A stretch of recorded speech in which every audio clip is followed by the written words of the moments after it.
We are going to be in Genesis 25 and 26 this evening, 25 and 26. This evening we're going to see the next chapter in Abraham's story. A story that we've been going through since, January?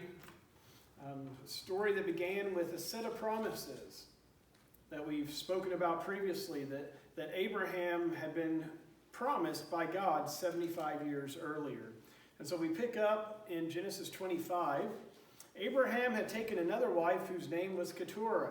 And we're going to stop there. It says that Abraham had taken a new wife. His first and only wife, Sarah, had passed away 2 chapters ago. And we talked about that last week. And we remember that she was buried in her ancestral, or in a new ancestral burial ground. Remember we talked about how tradition would have Abraham take her body all the way back to the land of Ur and bury her. But we know that Abraham went to this Hittite named Ephron, and he purchased this field, and he purchased this cave, and now his wife, his old wife, Sarah, is buried there. We see that he marries another woman, and he's up there in age. He's over 100 years old at this point. And her name is Keturah. We don't know much about her. There's not a lot of record. All that we have about her really is in this little section. While there's no proof of who she is, it's assumed that she was probably a descendant from Ham, one of Noah's 3 sons. And she's associated with, in tradition, the Midianite and Arabian tribes. And we'll see how that comes about here in a little bit. But again, she's kind of a character of mystery. Remember that Abraham wanted his son Isaac to marry somebody from his land. He didn't want him to marry a Canaanite. And then we see him marrying a foreign lady. So it's kind of odd, but again, it was just how it was.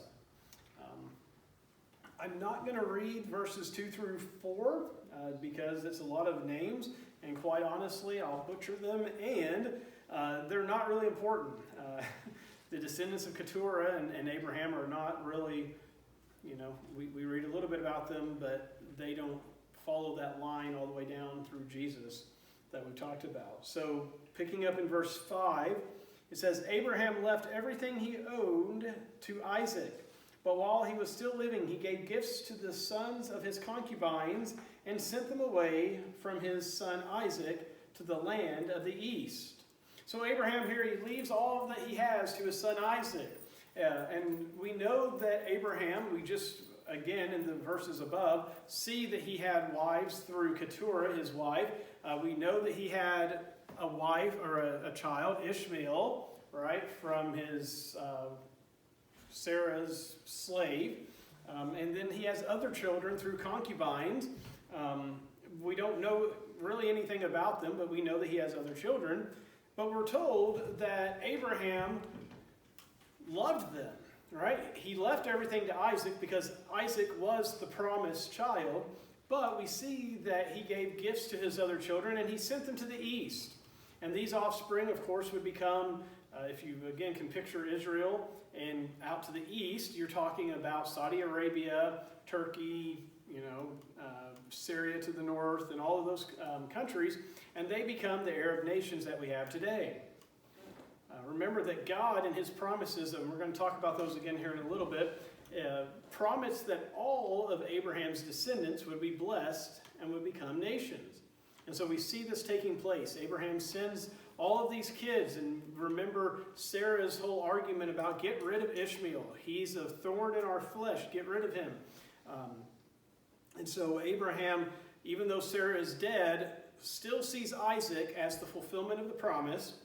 He still loves his other kids, his other sons, but he gives them gifts and sends them on their way. And Isaac stays with him. Abraham lived 175 years.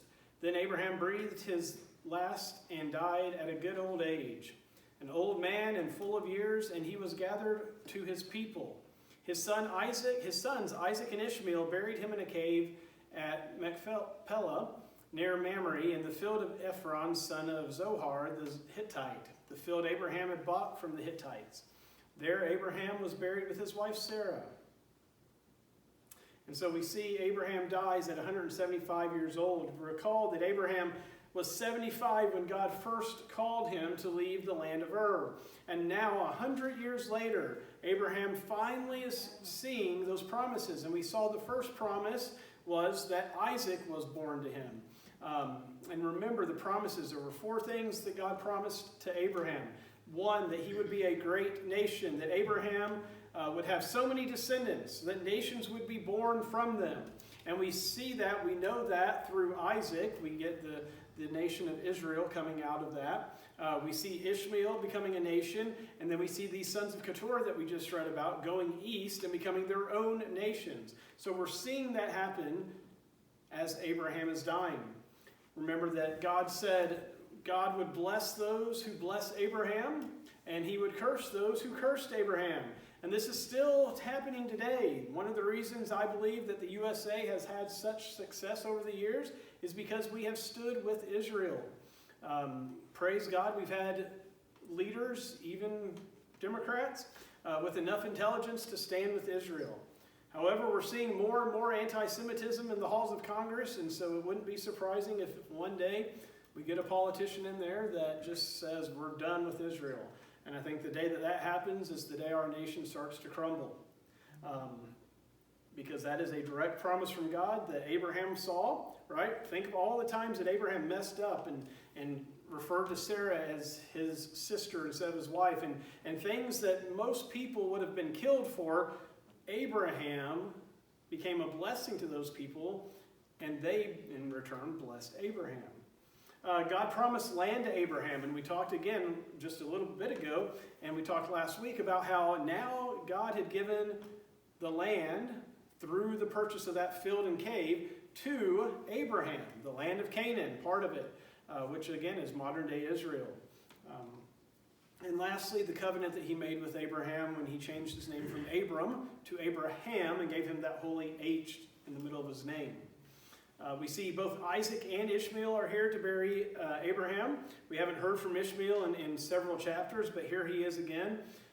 And they bury Abraham in the exact location that Sarah was buried in. And it's interesting that Ishmael and Isaac, again, that could have and should have probably been bitter enemies towards each other, end up coming together to bury their father. Right? And then we see that God blesses his son Isaac. We see that in verse 11. After Abram's death, God blessed his son Isaac, who lived near Beer-lahai-roi. And notice that it's not Abraham blessing Isaac, but it's God blessing Isaac. Isaac had already received Abraham's blessing, but now we see the blessing that Abraham had received is now being passed on to his son Isaac. And then we're going to skip again verses 13 through 15 because that is the sons of Ishmael. Again, not a lot of information there besides names, but we pick up in 16. These were the sons of Ishmael. And these are the names of the 12 tribal rulers according to their settlements and camps. Ishmael lived 137 years. He breathed his last and died, and he was gathered to his people. His descendants settled in the area from Havilah to Shur, near the eastern border of Egypt, as you go toward Ashur. And they lived in hostility toward all the tribes related to them. So in verse 16, we see that Ishmael had 12 sons who became 12 tribes. And that's interesting because we'll soon see that Isaac would have 2 sons. And one of those sons, Jacob, who would become Israel, also had 12 sons who made up the 12 tribes of Israel. And we read that Ishmael was 137 years old and he died. So we see that Abraham, this is after the flood, so people didn't live into their hundreds anymore. But Abraham and now Ishmael have lived pretty decent lives, you know. I don't know that I don't want to live that long, but, you know, Abraham lived to be 175, Ishmael 137. But we see something interesting in verse 18. It says that towards the end of it, and they lived in hostility toward all the tribes related to them. And again, these tribes are part of the Arabian Peninsula, down south of Israel, all the way down to Egypt in northern Africa. And it says that they were hostile to all of those related to them. And that continues to this day, doesn't it? We see all of these Arab nations, all of these nations surrounding Israel that are still hostile towards Israel. Now, it's changed a little bit when Islam came onto the scene and they had their own fighting with Sunni and Shia, but when it comes down to it, they're all against Israel. But remember, this is part of God's plan as well. And I don't know why this is God's plan, why he would put person against person and people against his nation, his country Israel. But he did, because remember, the angel told Ishmael and his mom that Ishmael would be a wild donkey of a man, and he would live in hostility with his brothers. And so the family curse continues with these 12 sons that Ishmael has, and all of their generations down to the present day. Then we finally get to the account of Isaac's children, and that's in verse 19. This is the account of the family line of Abraham's son Isaac. Abraham became the father of Isaac, and Isaac was 40 years old when he married Rebekah, daughter of Bethuel, the Aramean from Padan Aram, and sister of Laban, the Aramean. Isaac prayed to the Lord on behalf of his wife because she was childless. The Lord answered her prayer, and his wife, Rebekah, became pregnant. So this set of verses tells us that Rebekah was barren. She was unable to have children. If you remember, Sarah also was barren. And that's why Ishmael came about, because they were trying to take things into their own hands, in the flesh. And we see that battle again continuing between the flesh, which is Ishmael, and the spirit, which was the promised son, Isaac. But we see that God worked a miracle through the prayer of Isaac. And in that day, I mean, even more so than today, obviously, for a woman to be barren was a curse. There was nothing she could do. I mean, that was one of the woman's main jobs in that era, was to provide offspring for her husband. If she couldn't do that, she became the laughingstock of the whole nation, right? The whole city. She's unable to have kids, and what's wrong with her? God has cursed her. People would have looked at Rebekah like they looked at Sarah and said, she did something wrong, right? That was just their understanding. They didn't understand fertility and all of that, and so they just thought, if she can't get pregnant, she's got an issue. She sinned somewhere. Her family sinned. But like with Sarah, we see God provide. And he had to, in order to get to the line all the way down to Jesus. It also shows us something important, that the prayer of the husband, Isaac, was powerful. You know, the Lord knew, I mean, this was not a surprise for God when Rebekah couldn't get pregnant. God wasn't shocked and said, oh my gosh, I messed up and sent you the wrong woman, Isaac. She's barren. I messed up. That didn't take God by surprise. God could have healed her. God could have made Rebekah fertile. God could have healed her before Isaac prayed. But there's something about Isaac praying that showed that he truly believed God and his word and his promises. And sometimes God puts things in our life that he could have changed for us before it happened. But he wants us to take that time to seek after him, to pray, and to thank him for what he's given us already, trusting he'll continue to provide. Pick up in 22, the babies jostled each other within her, and she said, why is this happening to me? So she went to inquire of the Lord. And the Lord said to her, 2 nations are in your womb, and 2 peoples from within you will be separated. One people will be stronger than the other, and the older will serve the younger. We see Rebekah coming to the Lord herself now and saying, what is going on? Why are these babies so discontent in my womb? one of the joys of being pregnant, and I don't have that joy, but as a husband, is seeing the kids kick around inside, right? And in this case, she's got twins, and they're not happy. They're fighting each other in the womb, right? It was enough that she went to the Lord and said, God, what is going on here? What is wrong with these kids of mine inside of me? They are just fighting. And the Lord tells her that she has twins and that the younger would be the ruler. He would receive the inheritance. And again, this would have come as a shock to anyone living in those days. Because the firstborn, again, we talked about this with Ishmael and Isaac, was the one that received the birthright, was the one that received everything when the father passed away. And that's just how it was. It was good for the firstborn, but if you had any other boys, well, they were plumb out of luck usually. They might get something, but the big inheritance went to the firstborn. And so God's showing us again in this situation that he will choose whom he wants, right? God, while they were in the womb, knew exactly who he had chosen. And it wasn't who the world would look at and say, that one's the one that gets the inheritance. No, God was working in the Spirit. And we know that the things of the Spirit always trump the things of the flesh. Yes, there's a natural order. And so we see that Esau should have received the blessing, but God has a spiritual order. And in the spiritual order of things, we're going to read, Jacob gets the inheritance.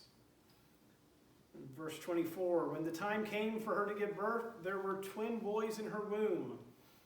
The first to come out was red, and his whole body was like a hairy garment. So they named him Esau.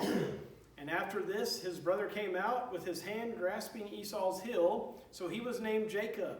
Isaac was 60 years old when Rebekah gave birth to them. So Esau came out.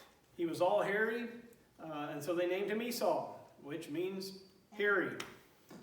Jacob was named Jacob because that means heel grabber or deceiver. And we see that Rebekah was 60 years old at this time. And we see that, Isaac was 60 years old at this time. And again, God keeps his promises.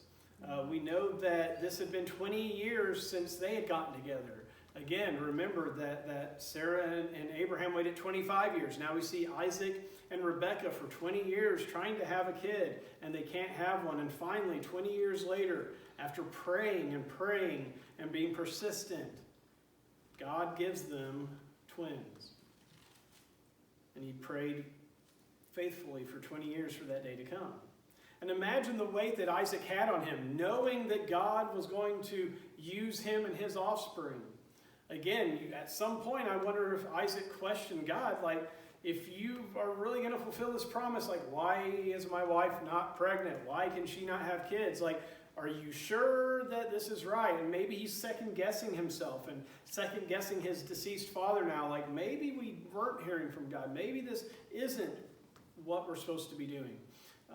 But all the while, we see that he was praying for his wife, and she came to the point where she gave birth to twins. The boys grew up, and Esau became a skillful hunter, a man of the open country, while Jacob was content to stay at home among the tents. And Isaac, who had a taste for wild game, loved Esau, but Rebekah loved Jacob. Remember that. Isaac loved Esau, Rebekah loved Jacob. That's going to be important in the next chapter. Anyone with more than one kid or maybe more than one grandkids know that you can have two kids raised in the same family, raised the same way, raised with the same parents, and they can be totally different. And that's what we see with Jacob and Esau. Raised by the same parents, totally different people. Isaac and Rebekah had their favorites. As parents, we have to be careful of that, obviously. There are some days that one of my kids is my favorite because they're the one that's not been getting on my nerves all day long, right? I tell my students this all the time. They're like, who's your favorite son? Because, they know all my kids and they have their favorites, so they think I should have a favorite. And I tell them, I'm like, guys, listen. I'm like, I don't have a favorite like that I baby all the time. I said, there are days, just like you all, some of you get on my nerves. And some days I have a favorite in class, but that's not, it's not a long-lived thing. And having favorites, you got to be careful about that. Because the danger in that obviously comes when you start neglecting the other kids. And that's what we see here happening is Isaac loving Esau and kind of neglecting Jacob. If Esau's the big manly hunter that goes out and works on the farm, and then you've got Jacob who's kind of he stays at home with mommy and he helps cook and he's just that kind of guy, right? So again, Isaac is picking his favorites. Rebecca has her favorites. But it's interesting because now we're going to see in the next 6 verses or so how God uses both of these personalities to fulfill his will, God's will. So 29 through 34, once when Jacob was cooking some stew, Esau came in from the open country famished. He was so hot and so tired and hungry. And he said to Jacob, quick, let me have some of that red stew. I'm famished. Jacob replied, first sell me your birthright. Look, I'm about to die, Esau said. What good is a birthright to me?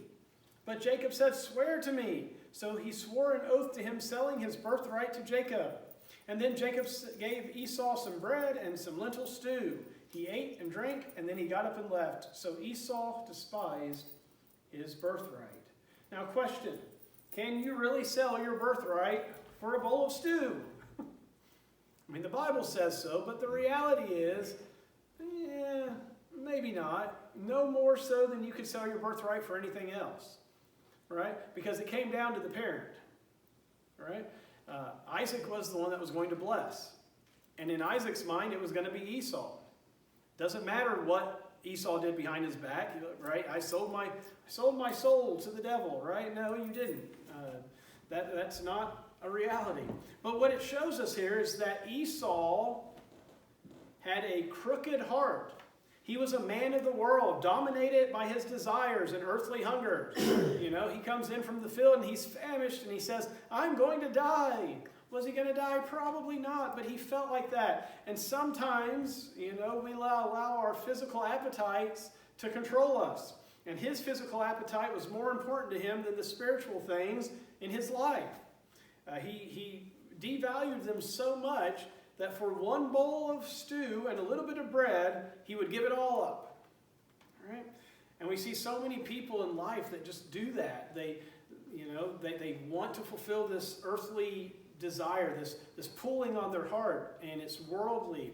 And so they give up everything. They give up their faith. They give up their families. They give up good jobs. They give up good pay just to follow their own desires. And that's why it's important, again, to be in fellowship with God, to know what God's desire for you is. And we read in Hebrews 12, 15 through 16, see to it that no one falls short of the grace of God, and that no bitter root grows up to cause trouble and defile many. See that no one is sexually immoral or is godless like Esau, who for a single meal sold his inheritance rights as the oldest son. On the other hand, we have Jacob, who understood the importance of the birthright and used his personality as what? A deceiver to get what he wanted. And so we're left at the end of this chapter with Esau having given up everything, and Jacob, who should not have gotten the birthright because he was the youngest, now set up exactly where God wanted him. Because if you remember, when Rebecca prayed, what did God tell her? That the older would serve the younger. God knew it in the womb, and now God's setting this up exactly how he wants it to be. We'll go ahead into 26. Now there was a famine in the land, and besides the previous famine in Abraham's time, and Isaac went to Abimelech, king of the Philistines, in Gerar. And if you remember back, Abraham made a deal with Abimelech last week. The Lord appeared to Isaac and said, do not go down to Egypt. Live in the land where I will tell you to live. Stay in this land for a while, and I will be with you and will bless you. For to you and your descendants I will give all these lands, and will confirm the oath I swore to your father Abraham. I will make your descendants as numerous as the stars in the sky. Again, who was that told to? Abraham. And I will give them all these lands. And through your offspring, all nations on earth will be blessed. Because Abraham obeyed me and did everything I required of him, keeping my commands, my decrees, and my instructions. So Isaac stayed in Gerar. So what we're seeing happen here is that God is speaking the same promises to Isaac that he spoke to his father Abraham. And he tells Isaac, though, stay away from Egypt. If you remember back a long time ago, what did Abraham do? He went to Egypt. You see, guys, it's easy to go to the land of Egypt when times get hard. We read that there was famine, and here is Isaac, famine. He's got a family now, a large family. What am I going to do? How am I going to keep my family alive? Again, God, you made this promise to me and my family's starving. I need to go to Egypt because Egypt obviously has the goods. Egypt at that time, and Abraham saw this happen true, Egypt was flourishing. And so his first thought is, I'm going to go to Egypt and be safe like my father did. But God says, don't go to Egypt. Stay here. This is the land I'm going to give you. And thankfully he obeyed. Egypt, represents what? It represents slavery. And so it's easy when times are hard to go back to Egypt, to go back to that slavery, to that land where we're comfortable at. When things get hard, that's where we often want to retreat to, is Egypt. And they ended up going back to Egypt in, a couple of chapters. And what happened? They ended up living there in captivity for 400 years before the Exodus. But God warned Isaac not to go there. And thank God Isaac listened and obeyed. Verse 7. When the men of that place asked him about his wife, he said, she is my sister, because he was afraid to say, she is my wife. He thought the men of this place might kill him on account of Rebekah, because she was so beautiful. What is Isaac doing? The same thing his father Abraham did 2 times before, right? He tells the Philistines, Rebekah's my sister. She's not my wife, this is my sister. Again, man, think of this. Abraham, we already talked about Sarah, how beautiful she must have been, that at 90 years old, people still wanted to marry her. And now we see Rebekah up in her 60s and 70s. She must have been beautiful too, because the men of that land, the Philistines, would have taken Rebekah as their wife. And so Isaac was afraid. And out of fear, again, he does what? He does the same thing his father did. He fell into the same sins as his father. And he lies and he says, she's my sister. And then we read on, 8 through 10. When Isaac had been there a long time, Abimelech, king of the Philistines, looked down from a window and saw Isaac laughing, or some versions say caressing his wife Rebekah. So Abimelech summoned Isaac and said, she is really your wife. Why did you say she is my sister? And Isaac answered him, because I thought I might lose my life on account of her. Then Abimelech said, what is this you have done to us? One of the men might well have slept with your wife, and you would have brought upon us guilt. So again, both Abraham and Isaac are acting out of fear. We don't really know. The NIV uses the word caress. Other translations say they were laughing together. The reality is, if you look at the Hebrew, it doesn't really tell us what they were doing. But it's implied that they were doing something that spouses did intimately. And so here's Abimelech, who we read about making a covenant with his father Abraham. Abimelech is up, looking out of his balcony one day, and he looks down and he sees Isaac and Rebekah. He sees Isaac and Rebekah down there, and he's like, okay, they're getting a little close. That's not a brother and sister, that's a husband and wife. And he calls Isaac up and he questions him just like he did Abraham, like, why are you lying to us? Had one of my men slept with your wife, it would have been a curse to all of us. Again, Abimelech, a Philistine, not a God-fearing necessarily person, realizes that his whole country would have been cursed Again, going back to that promise that God made, had they done something with her. Then verse 11 through 15. So Abimelech gave orders to all the people, anyone who harms this man or his wife shall surely be put to death. Again, Abimelech took this serious. Isaac planted crops in the land, and the same year reaped 100-fold because the Lord blessed him. Again, we see the same thing happening to Isaac that happened to Abraham. You know, I have a feeling if I was God, and I just wouldn't have been as gracious to these people, right? I mean, they're lying, they're taking things into their own hands, and yet God blessed them 100-fold. The man became rich, and his wealth continued to grow until he became very wealthy. He had so many flocks and herds and servants that the Philistines envied him. He's becoming the envy of the Philistines at this point. So all the wells that his father's servants had dug in the time of his father Abraham, the Philistines stopped up, filling them with earth. We see that God greatly blessed them, but we see the Philistines now are jealous. Like, who is this man? Who is this foreigner that comes into our land and reaps the harvests that he does, and has all these crops, and has all these women, and has all this, these animals? What is this man, and what can we do to stop him? So they take dirt and they fill in his wells. They're jealous at this point. Notice they don't touch him, because Abimelech had vowed that if anyone had touched Isaac, they would be put to death. Then Abimelech said to Isaac, "Move away from us. You have become too powerful for us." Abimelech's afraid. Abimelech said, "Man, I am the ruler of the Philistines, but this man is getting powerful. If I don't get rid of him, he's going to overtake us." So Isaac moved away from there and encamped in the valley of Gerar, where he had settled. And Isaac reopened the wells that had been dug in the time of his father Abraham, which the Philistines had stopped up after Abraham died, and he gave them the names his father had given them.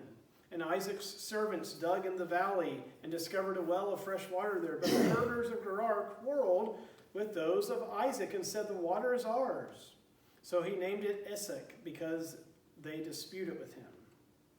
And then they dug another well, but they quarreled over that one also, and he named it Sitnah. He moved on from there and dug another well, and no one quarreled over it. He named it Rehoboth, saying, "Now the Lord has given us room, and we will flourish in the land." Again, we read the same thing that happened to Abraham about the quarrel of the wells and Abimelech making a peace treaty. Again, water was very important in that day, but we see Isaac almost step by step following in his father's footsteps with everything that had happened. The first name, Esek, that first well that they dug and disputed over, just means dispute. And the second one, the last one, Rehoboth, means large room. So they finally dig a well. The herders of the Philistines aren't arguing. They're not coming and disputing it. And so he says, "This is where we're going to settle, and we will live here, and we will grow as a nation." From there he went up to Beersheba, and that night the Lord appeared to him and said, "I am the God of your father Abraham. Do not be afraid, for I am with you. I will bless you and increase the number of your descendants for the sake of my servant Abraham." Notice, he's blessing Isaac because of who? Abraham. Isaac built an altar there and called on the name of the Lord, and then he pitched his tent, and his servants dug a well. Meanwhile, Abimelech had come to him from Gerar with Ahuzzath, his personal advisor, and Phicol, the commander of his forces. And Isaac asked them, "Why have you come to me, since you were hostile to me and sent me away?" And they answered, "We saw clearly that the Lord was with you. So we said, there ought to be a sworn agreement between us and you. Let us make a treaty with you, that you will do us no harm, just as we did no harm to you, but always treated you well and sent you away peacefully. And now you are blessed by the Lord." Again, same thing that happened to Abraham, his father. Disputes over the well, treaty signed between Abimelech and Abraham, now treaty signed between Abimelech and Isaac.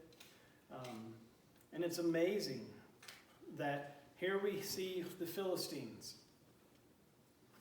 not godly people, recognizing again that the Lord, and if you look in your Bible, Lord is capital L, capital O, capital R, capital D. So they're actually recognizing Yahweh, the Lord, as the Lord.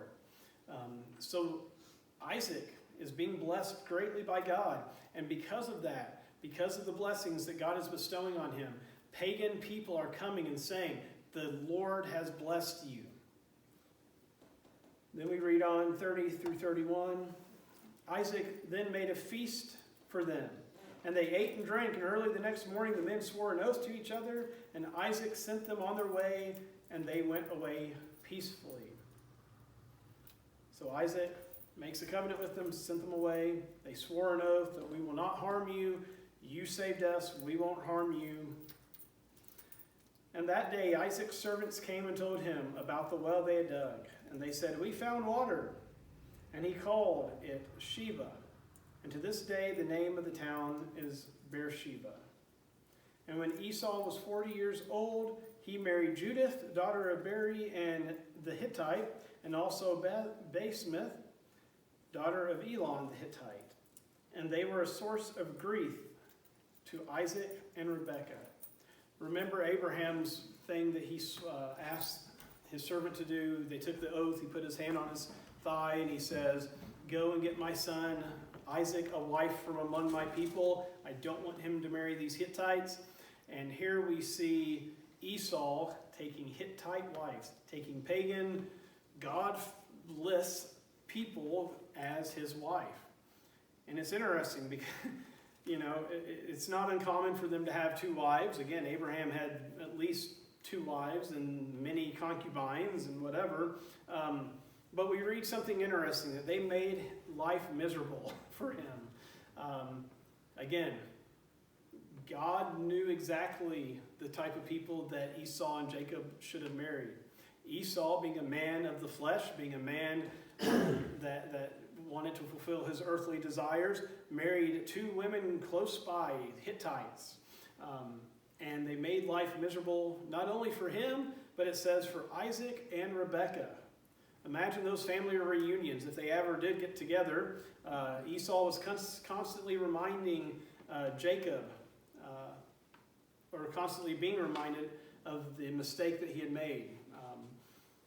Esau had sold his birthright in the previous chapter, and I'm sure that Jacob made sure that Esau remembered that. And I'm sure that the new wives who maybe had married Esau thinking, yeah, he's the eldest son, he's going to get all that his father has. And man, look at all that his father has. Isaac is blessed. I mean, even Abimelech is saying that this man is blessed of the Lord. And so we're going to marry him and we're going to get some of this inheritance for our families and our kids. And little did they know that he had already sold his birthright and that Jacob was going to get it all.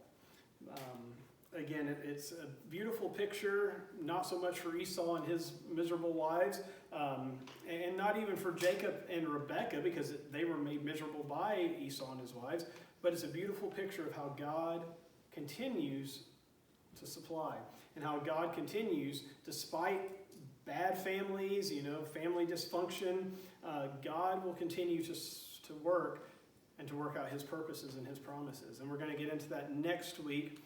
Next week we're only going to cover one chapter. It's chapter 27. It's one of the longer chapters in Genesis, so that will be all we cover next week. But again, we see how God works things out exactly how he planned, exactly how he promised. And again, it's easy for us living in 2025. We